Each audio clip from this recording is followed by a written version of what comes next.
大家好，又是我北北。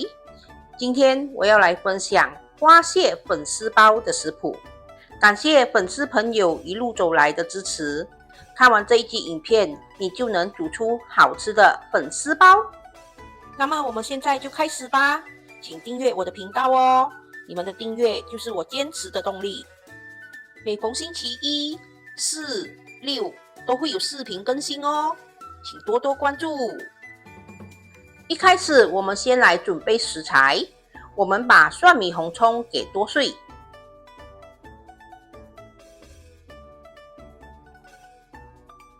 青葱我们把它洗干净过后，我们把葱白还有葱叶分开来切，我们把葱叶随意的把它切成一段一段就可以了。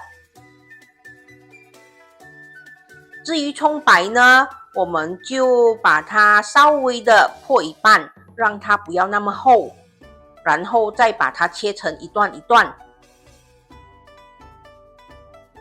洋葱我们就把它去了皮，洗干净过后，随意的把它切一切就可以了，切成一段一段啊，一块一块，一半一半都可以。姜呢，我们就把它去了皮，洗干净过后，把它切成一片一片就可以了。辣椒我们就随意的把它切成厚厚的一圈一圈，或者你们要把它切成一丝一丝也是可以。现在我们来看一下花蟹粉丝包所需要的材料。花蟹大概300克。马铃薯粉适量，蒜米红葱25克，辣椒10克，姜片18克，洋葱60克，青葱20克，葱叶还有葱白分开。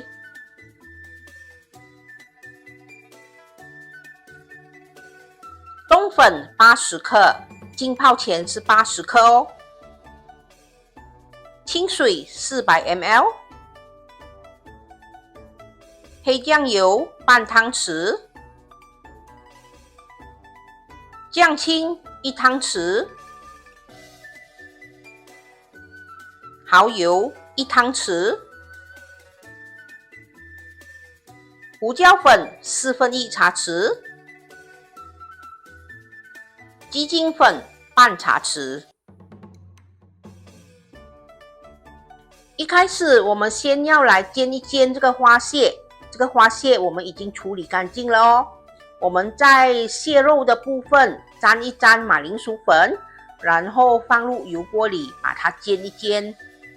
这样做可以锁住蟹肉里的水分，不要流失。然后这个花蟹煎一煎过后，会有它的香气。不需要把它煎到完全熟透的，只要稍微的把它煎一煎，煎到有香气，我们就可以把它拿起了。花蟹拿起后，我们就可以直接把蒜米红葱倒下去爆香。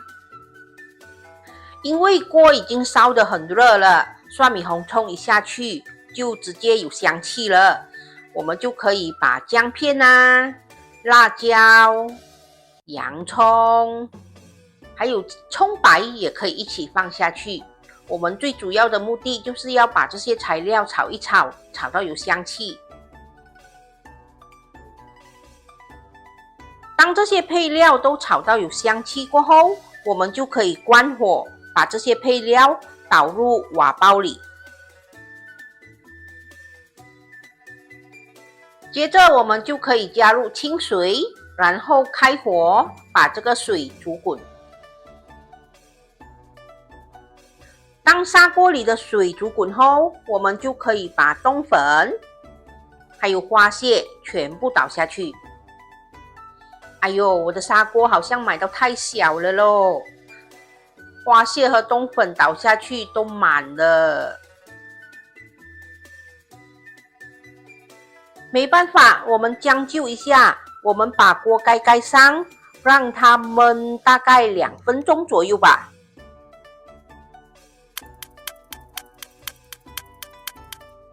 焖了2分钟过后，我们就可以下调味料了。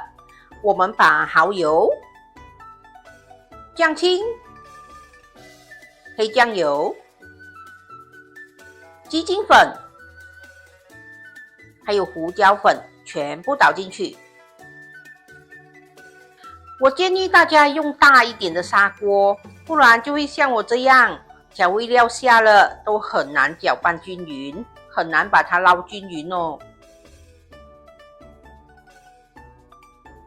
调味料捞均匀过后，我们又盖上锅盖，让它再焖多1-2分钟左右，我们就可以打开锅盖，然后我们把刚才切好的青葱段放下去，我们的花蟹粉丝包就完成咯。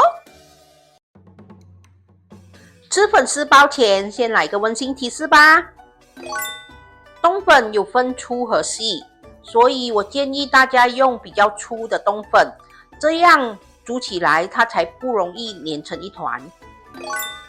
冬粉是非常吸水的，如果清水不够的话，你们可以自己增加清水的分量。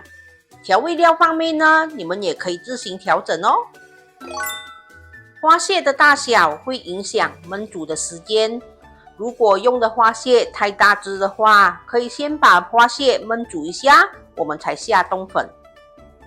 下课，吃花蟹粉丝包喽！完成喽！这就是我今天的作品——花蟹粉丝包。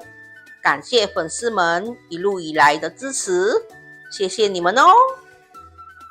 花蟹粉丝包是一道以鲜甜花蟹和冬粉为主角的家常海鲜包。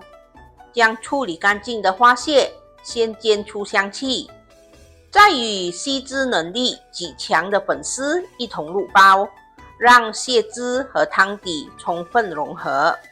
粉丝在沸腾间吸收了海鲜的精华，每一口都鲜香浓郁。既有花蟹的海鲜鲜甜，也有粉丝的软糯顺口。今天的花蟹粉丝包基本上算是成功的，不过有出一点点小小的错误，就是我买错冬粉了，我买到比较细的冬粉，所以这个粉丝包煮出来，粉丝就会粘成一团。再加上我的砂锅太小了，想加多一点水都很难，所以建议大家用大一点的砂锅，然后尽量买粗一点的冬粉。花蟹我们有把它沾了马铃薯粉拿去煎一煎，它可以锁住它的鲜甜味，然后煎一煎过后会有增加它的香气。粉丝买细的也不是不好吃啦，它就比较绵密咯，然后就有一点一团一团的感觉，不过也蛮好吃的，吃起来非常的幼滑。今天的花蟹粉丝包成功，在这里我们两粒肥肥要感谢粉丝朋友们一路走来的支持与鼓励，谢谢大家。